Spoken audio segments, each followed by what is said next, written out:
And ऐसा कोई method है क्या जिसमें निवेदन की जरूरत ही ना हो एंड डायरेक्टली तुम्हारा लर्निंग लॉन्ग टर्म मेमोरी पे ही सेव हो जाएगा। हम लोग पढ़ेंगे, जी लगा के पढ़ेंगे, लेकिन सिर्फ एग्जाम पास करने के लिए नहीं, कि कामयाब होने के लिए नहीं, काबिल होने के लिए पढ़ो। सक्सेस के पीछे मत भागो, एक्सेलेंस का पीछा करो। सक्सेस झक मार के तुम्हारे पीछे आएगी। हम लोग को जब भी कुछ मेमोराइज करना होता है तो बार बार पढ़ना पड़ता है एंड रिवाइज भी करना पड़ता है, क्योंकि अगर एक बार याद करके रख देते हैं तो 2 दिन में ही भूल जाते हो। बट ऐसा क्यों होता है? क्या प्रॉब्लम हमारे मेमोरी पावर में है या कुछ और? एंड ऐसा कोई मेथड है क्या जिसमें निवेदन की जरूरत ही ना हो एंड डायरेक्टली तुम्हारा लर्निंग लॉन्ग टर्म मेमोरी पे ही सेव हो जाएगा? हम लोग के एजुकेशन सिस्टम में बस एक ही बात सिखाई गई है, ये साइंस है, ये हिस्ट्री है, इसको याद करना होगा, बस रटते जाओ एंड बार बार रिवाइज करो। बट ब्रो, ये पढ़ने का सही तरीका नहीं है। एंड ऐसा क्यों कह रहा हूँ बताता हूँ। बट वो स्कूल वाला process he 90% of the students follow करता है, बट सक्सेस सिर्फ 10% को ही मिलता है जो भीड़ से अलग चलता है।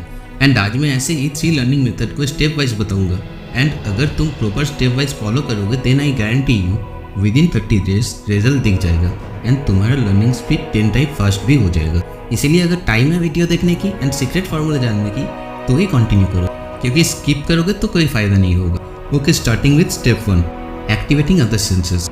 इसे हम एक एग्जाम्पल से समझेंगे। हम में से मैक्सिमम को पिज़्ज़ा पसंद है, राइट? तो डोमिनोज पिज़्ज़ा नाम तो सुना ही होगा, एड्स भी देखा होगा शायद। तो जब मैं पिज़्ज़ा का नाम लिया तब तुम लोगों ने क्या इमेजिन किया? क्या पिज़्ज़ा का इमेजिनेशन हुआ या फिर पूरा डोमिनोज का नीला बॉक्स ही इमेजिन हुआ? अब सोचो, क्या तुम लोग पिज़्ज़ा खाते वक्त बार बार याद करते थे बॉक्स का कलर क्या है, पिज़्ज़ा का शेप क्या है? नहीं ना। एंड तुम डेली पिज़्ज़ा भी नहीं खाते हो, तो फिर तुम्हें याद कैसे रह गया? जबकि एक तरफ तुम्हारे नोट्स है जिसको तुम डेली पढ़ते हो, फिर भी तुम्हें रिवीजन के बिना याद नहीं रहता। तुम्हारे दिमाग ऐसे बिहेव क्यों करता है? क्यों कोई चीज़ याद रह जाता है एंड कोई याद नहीं रहता? तो इसका एक साइंटिफिक रीज़न है एंड एक साइंटिफिक स्टडी हुआ जिसमें पाया गया जब भी हम किसी काम को अपने सेंसेस यूज़ करके करते हैं तो वो हमें ज़्यादा याद रहता है।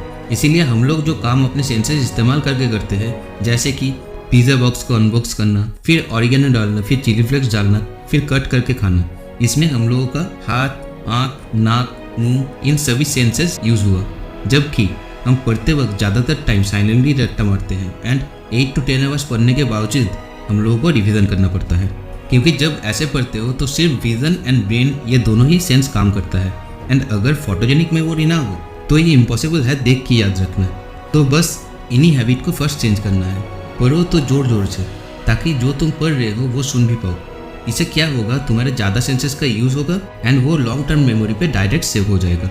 अगर कोई टफ नोट्स है तो फिर और एक सेंस का यूज़ करो, जोर जोर से पढ़ो एंड साइड पे किसी नोटबुक पे वो लिखो।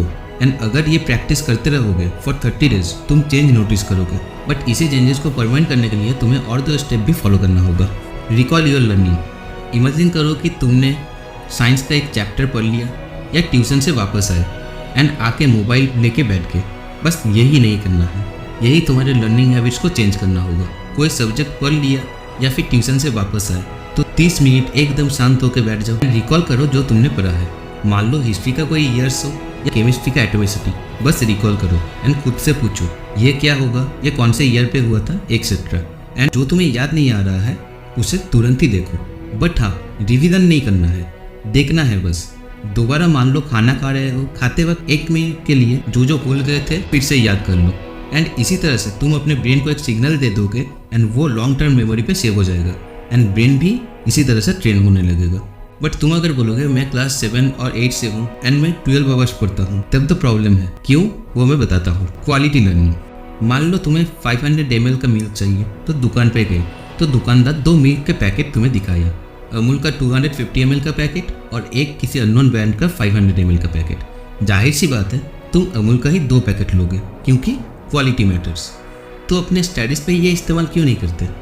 साइंटिस्ट ने बेस्ट स्टडी टाइम देखने के लिए एक स्टूडेंट के ग्रुप को ए एंड बी में डिवाइड किया।